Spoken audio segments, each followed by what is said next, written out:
रसूल करीम अम्माबाद फौज़ुबिल्लाहिमिनश्शैतानिर्रजीम बिस्मिल्लाहिर्रहमानिर्रहीम। इस वक्त हम जद्दा में अबीर मेडिकल सेंटर में मौजूद हैं और उम्रे की तैयारी है, मक्का शरीफ जा रहे हैं। ये भाई पिछले हफ्ते दवा लेके गए थे।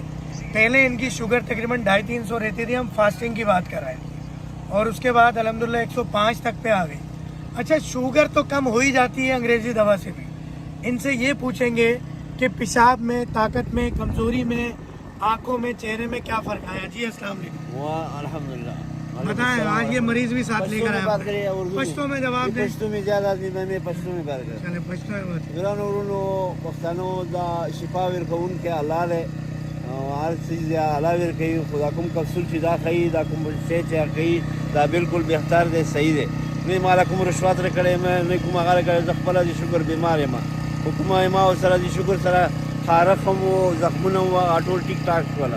او دا کپسول خو مخکې راته 14 راکړي وو، هغه ختم شو. اوس بیا راغلم، دا 14 مې واخیستله، نو دا به مې استعمال کړو انشاءالله. ورسره شکر مخکې به زه 2-3 ځلې به د شپې وچتېدلم، اوس به ما یو سهار کې وچت شم.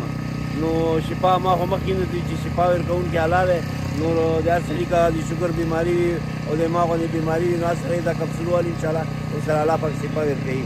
السلام علیکم. जज़ाकल्लाह जी, दुआ कीजिएगा इनके लिए भी, हमारे लिए, हमारे स्टाफ, हमारे मरीज़ों के लिए, हमारे फैमिली के लिए और आने वाले मरीज़ों के लिए। अस्सलाम वालेकुम।